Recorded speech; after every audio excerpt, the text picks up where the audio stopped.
Good morning, boys and girls. So yesterday we looked at joining angles where we had to add the two angle measurements together to give us the total measurement of the larger angles.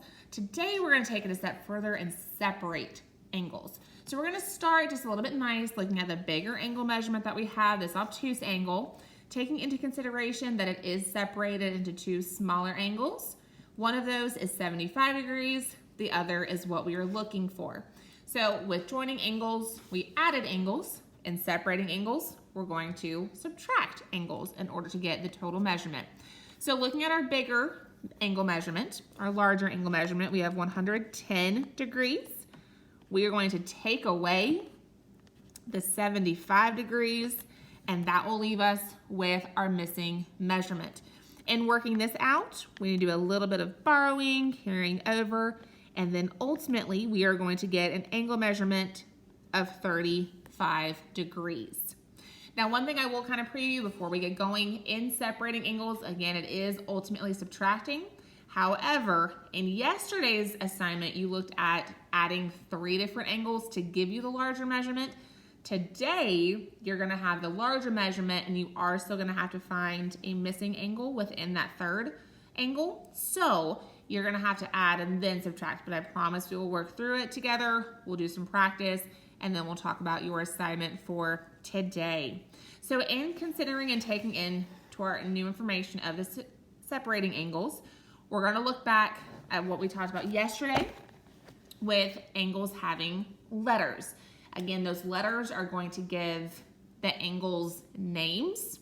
So this larger angle, this larger obtuse angle that we have is angle WYZ. So we're going to take angle WYZ, which again is an angle measurement of 143 degrees. I know that it's just over here, but if the degree is on the outside of the angle, it's going to be for that entire angle. This one little angle, this isn't a cute angle, this one angle is not going to be 143 degrees. That's representing this entire large obtuse angle.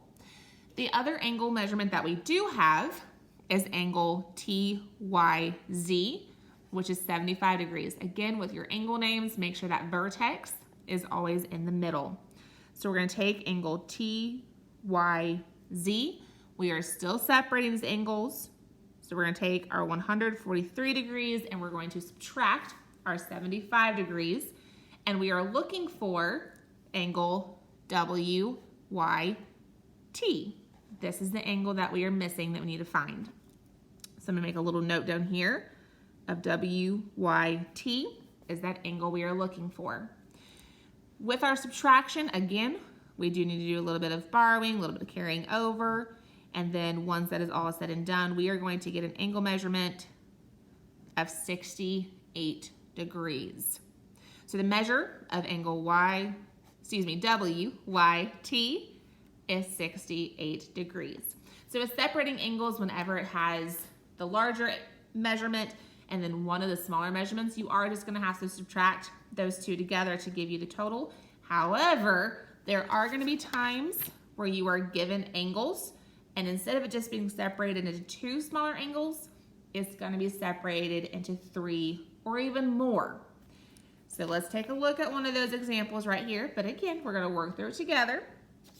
Okay, so whenever you are given a larger measurement, 2 smaller measurements, and then you're looking for that third, this turns into a 2-step problem. The first step, so we'll say step 1, that you have to do is you have to add together the 2 smaller angles that you have. We are going to add these together, our 2 known angles of 47 degrees and 38 degrees. In adding these together, we are going to get an angle measurement of 85 degrees.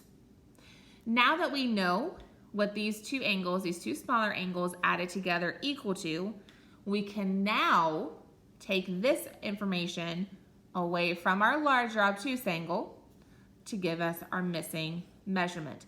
Another way that you could solve this out, boys and girls, is taking your obtuse angle, that 110 degrees, You could subtract 47 and then you could subtract 38. It will still give you the same answer. This is just a nicer way of looking at it because then you add, you subtract, and then you're done.